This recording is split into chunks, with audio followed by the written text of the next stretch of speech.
Let us all sit in silence as we listen to our prelude this morning, which is Bach's Prelude in G major.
Ka ngui ngā mihi ki ngā mana whenua o tēnei rohe.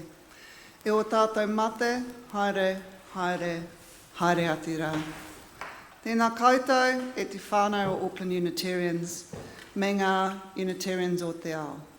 Tēnā koutou ngā manuhiri, nau mai, haere mai ki tō tātou whānau, haere mai ki te hui o te rānei, haere mai ki tēnei wharetapu, neki atu i te kotahi rautau e nohu tapu ana. Ko Rachel Mackintosh tōku ingoa, ko te kai whakahaere o te rā. Nō reira, tēnā koutou, tēnā rā tātou katoa.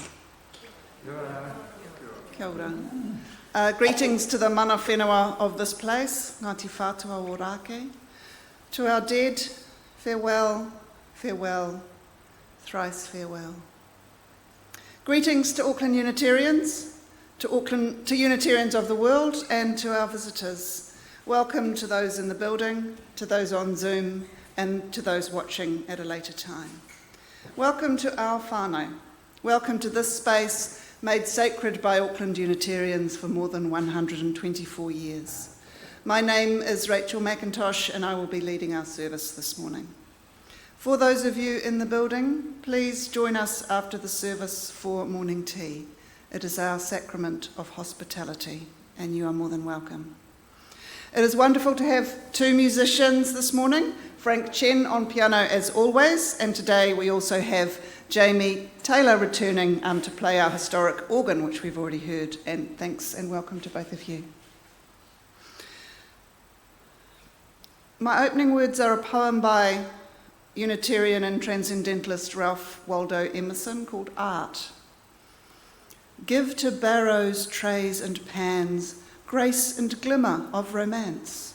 Bring the moonlight into noon, hid in gleaming piles of stone. On the city's paved street, plant gardens lined with lilac sweet. Let spouting fountains cool the air, singing in the sun-baked square. Let statue, picture, park and hall, ballad, flag and festival, the past restore, the day adorn, and make each morrow a new morn.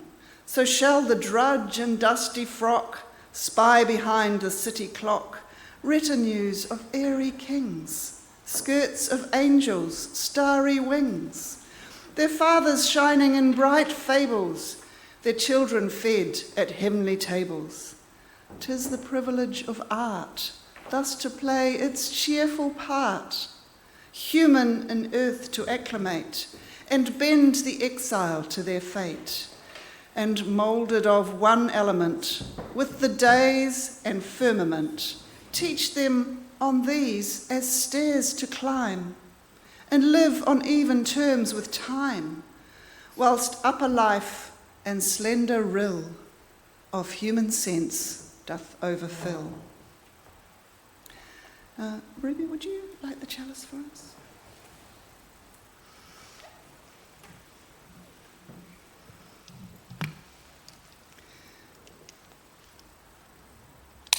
We light this flame.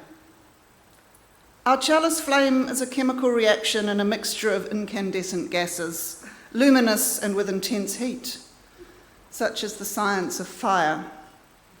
Our chalice flame is a dance and our hope, and a sun and a star, such as the magic of fire. Our chalice flame is the light of truth, the warmth of community, the fire of commitment, and the power of transformation. Such is our bond in this fire. We light this flame. I have a second piece of opening words, which is a poem by Glenn Colquhoun, and it is called A Spell to be Used When Addressing the Birth of a Child. Let your first breath be the volume of small lemons. Let your second breath snap like a sail in strong wind. Let your third breath howl like a wolf on the edge of a great mountain. Let your fourth breath hoot like an owl. Let your fifth breath open slowly like the eye of a wild animal. Let your sixth breath rise like the sun. Let your seventh breath follow the tide on its way out. Let your eighth breath guide it back in. Please take a moment now to close your eyes and breathe. Breathe in that spell. Breathe out what is done.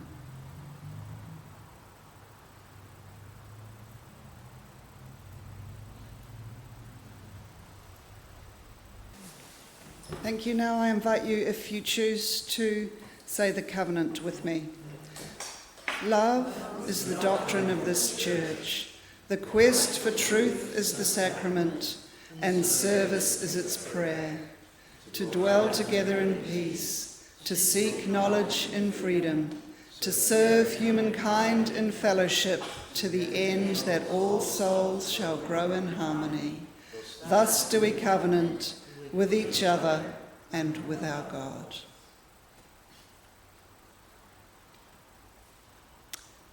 We pause at this time to hold and honour the very personal joys and concerns of the congregation. I invite those of you in church to come up the front and those on Zoom to raise your electronic hands. We'll alternate if we have enough people in both lists. So please come up, say your name, briefly share your joy or concern and light a candle. It's also, if you wish, you can just come up and light a candle in silence. More difficult for you on screen, but we're with you in spirit.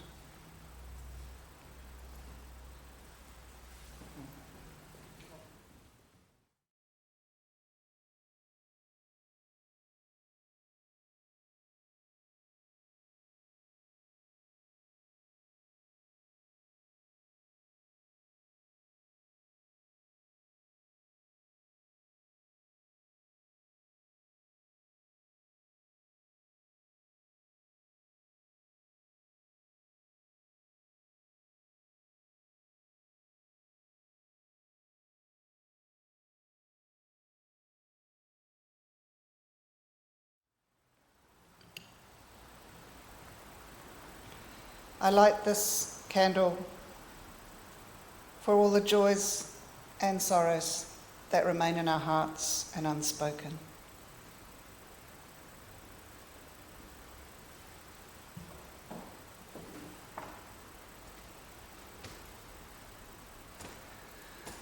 I invite you again to close your eyes and just spend a moment feeling the connections between us all that are strengthened and established when we share joys and concerns.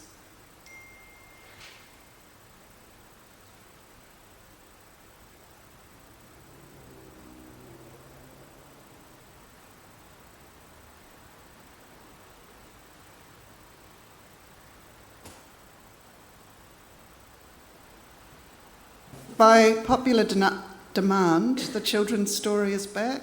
So we used to call this the time for all ages. So the fact that you all look like you're probably almost over 18, don't let that worry us. This morning the reading is The Adventures of Eustace. Just for a little context, in C.S. Lewis's book, The Voyage of the Dawn Treader, we meet a boy called Eustace. He's not the hero of the story. He's rude, unhelpful, and complains constantly, like people. All the characters in the book are on a sea voyage in a magical world that is not Earth. The ship stops at an island where Eustace wanders away from the other people and finds a dragon's cave full of treasure. See, magical world. He begins loading his pockets and planning how to keep the treasure for himself without sharing it. He finds one particularly beautiful bracelet. It's too big for him, so he pushes it right up his arm above his elbow.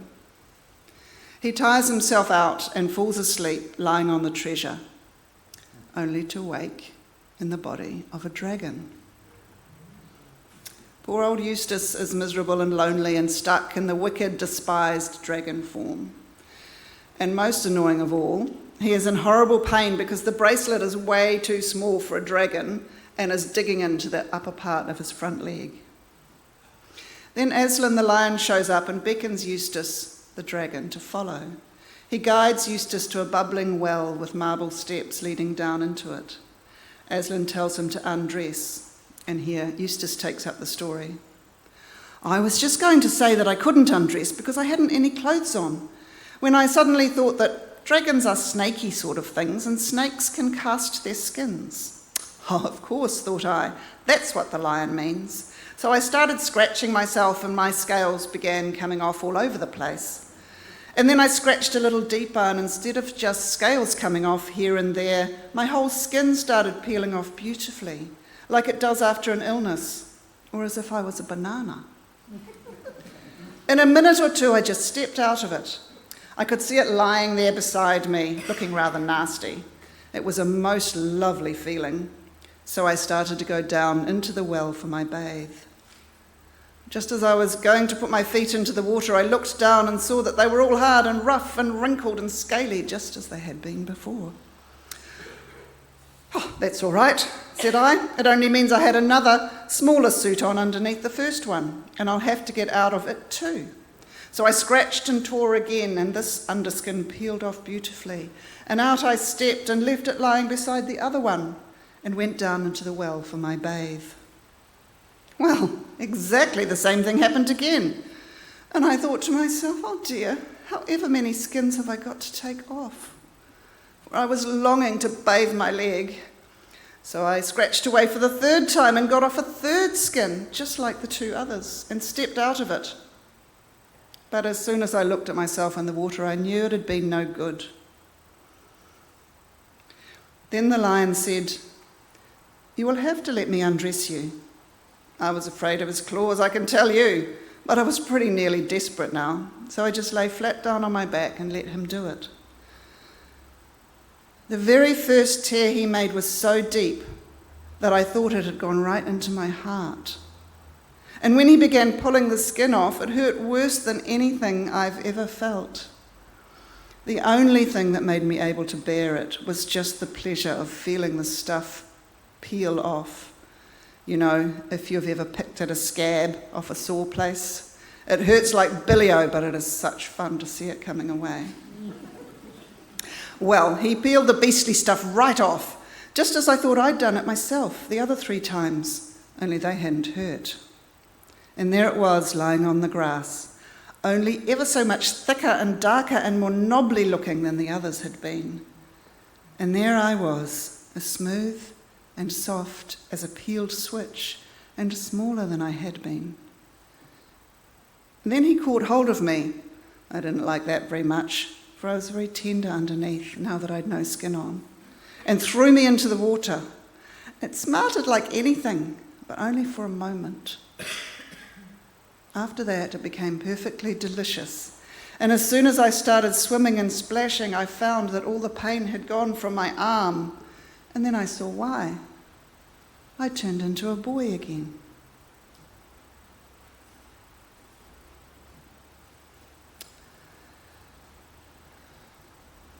Now we have Jamie to play for us on the organ some special music, which is Rosa Medre by Vaughan Williams.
art and the ineffable.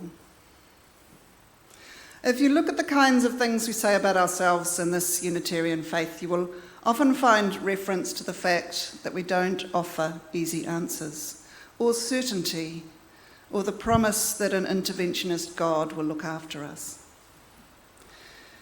There is a quote from Rainer Maria Rilke that elegantly sets out this aspect of Unitarianism.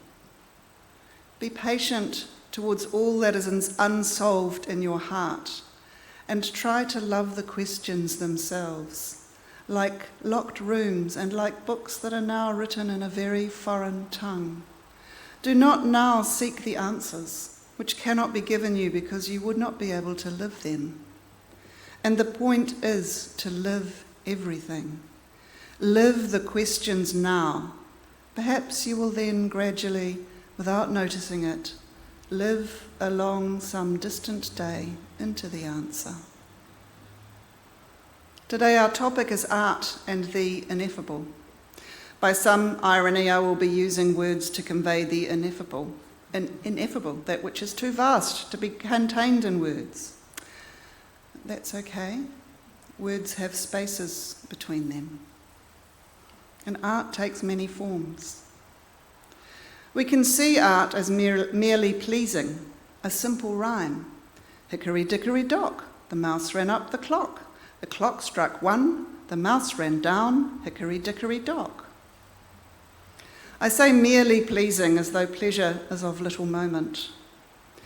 We come back and back and back to such simple pleasures, each revisit resonating with all the previous times we have heard that rhyme, looked at that painting, walked around that sculpture, heard that music.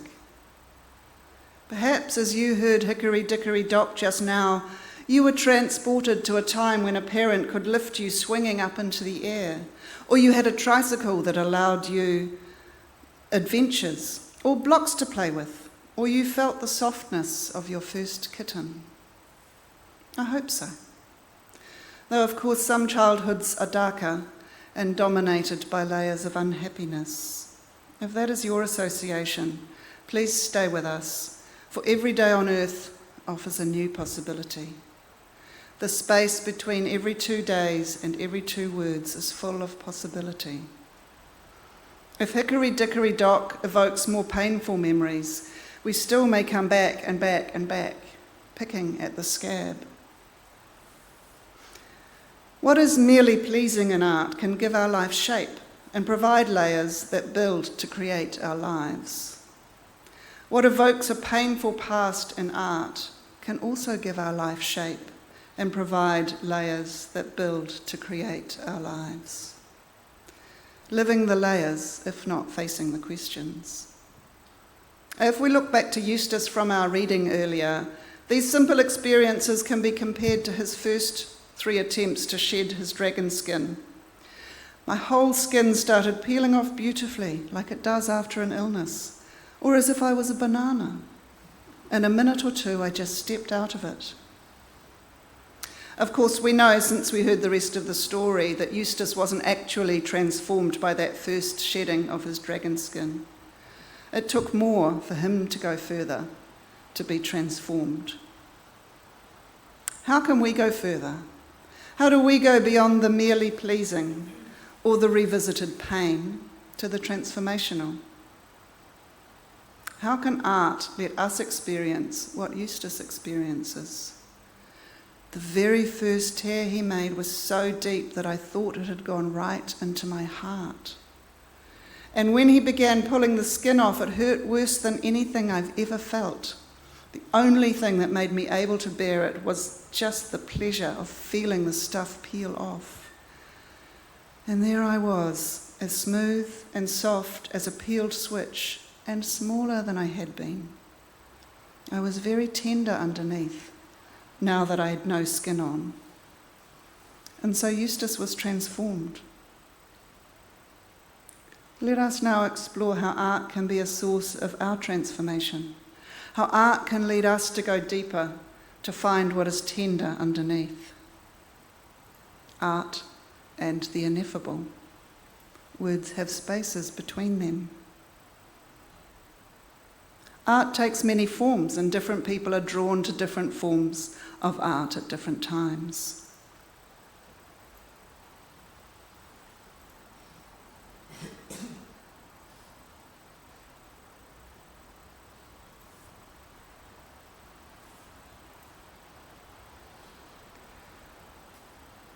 For you, you may be drawn to visual art, where a painting or a sculpture arrests you. This sculpture by Rodin is called La Cathédrale, the cathedral.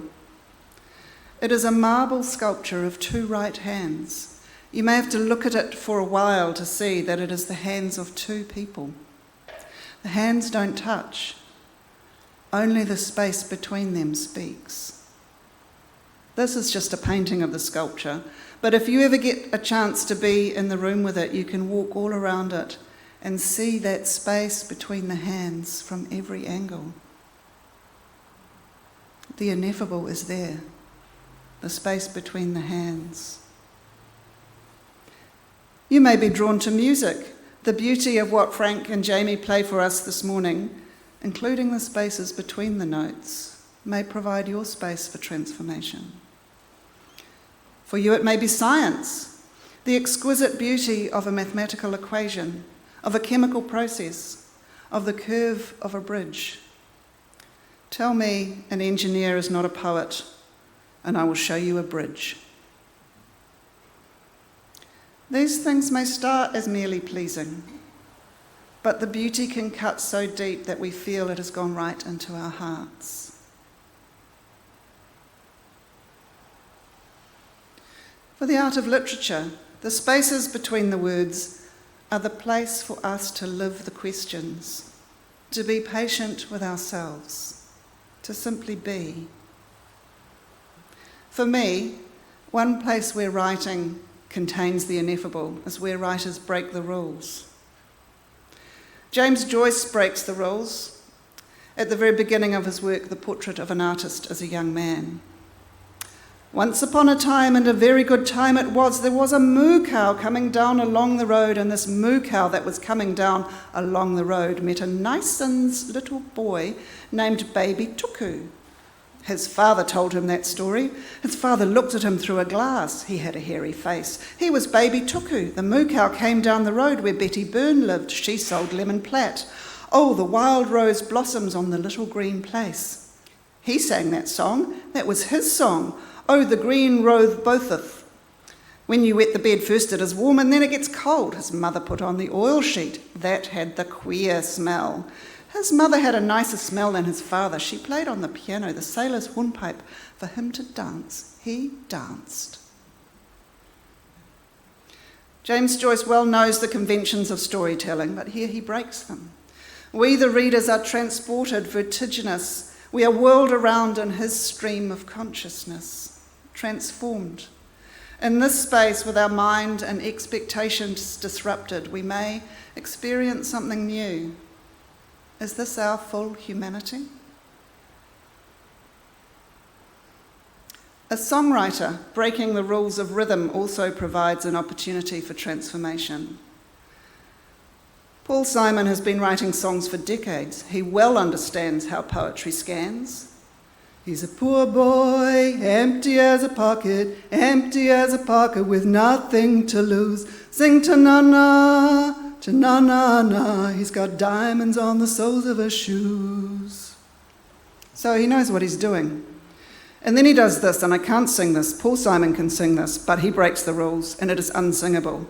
And everybody here would know what I was talking about. I mean, everybody here would know exactly what I was talking about. This doesn't scan. He just jams all the syllables he wants.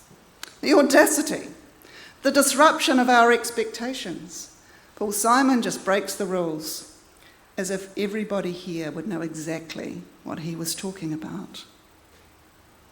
Where does that leave us? Where does it leave you?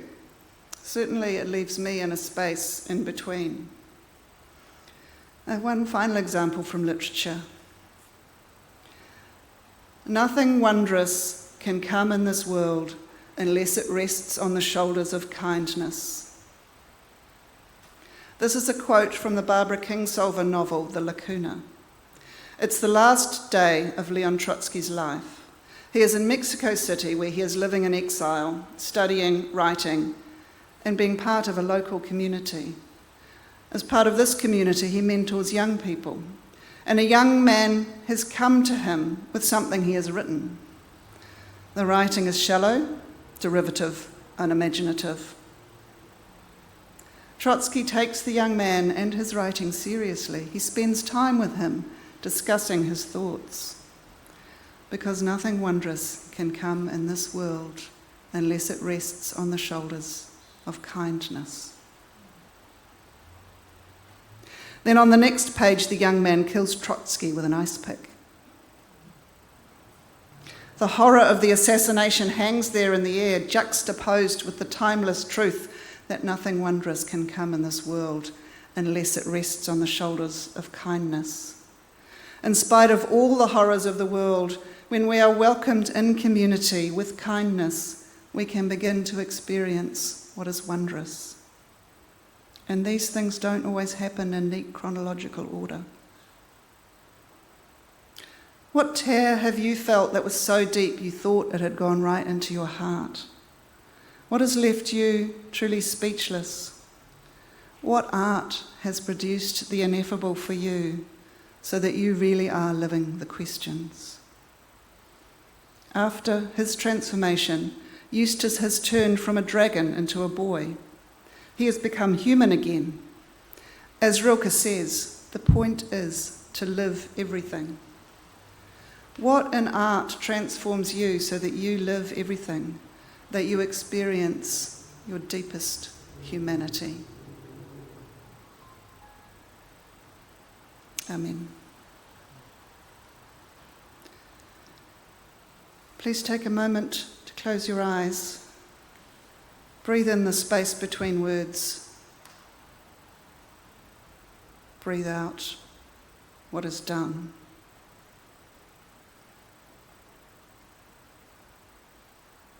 And now, I invite you to say with me the words for Extinguishing the Chalice.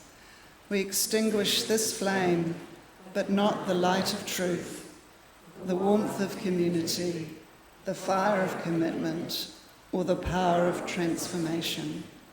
These we carry in our hearts until we are together again.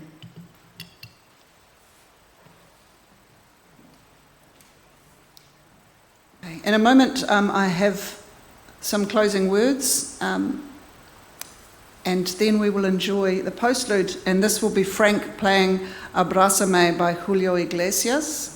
And following that, and before morning tea, I invite you, if you're in the church, to form circles of no more than 6 people to discuss the question, what in art or science goes so deep you feel it has gone right into your heart? For those on Zoom, I will put you on breakout. Please stay as long as you wish, as usual, and leave as you choose. My closing words, we opened with Glenn Colquhoun, and I'm going to close with Glenn Colquhoun. As well as being a poet, he's a GP. This poem is called She Asked Me. She asked me if she took 1 pill for her heart and 1 pill for her hips and 1 pill for her chest and 1 pill for her blood, how come they would all know which part of her body they should go to? I explained to her that active metabolites in each pharmaceutical would adopt a spatial configuration leading to an exact interface with the receptor molecules on the cellular surfaces of the target structures involved. She told me not to bullshit her. I told her that each pill had a different shape and that each part of her body had a different shape, and that her pills could only work when both these shapes could fit together. She said I had no right to talk about the shape of her body. I said that each pill was a key and that her body was at 10,000 locks. She said she wasn't going to swallow that. I told her that they worked by magic. She asked me why I didn't say that in the first place.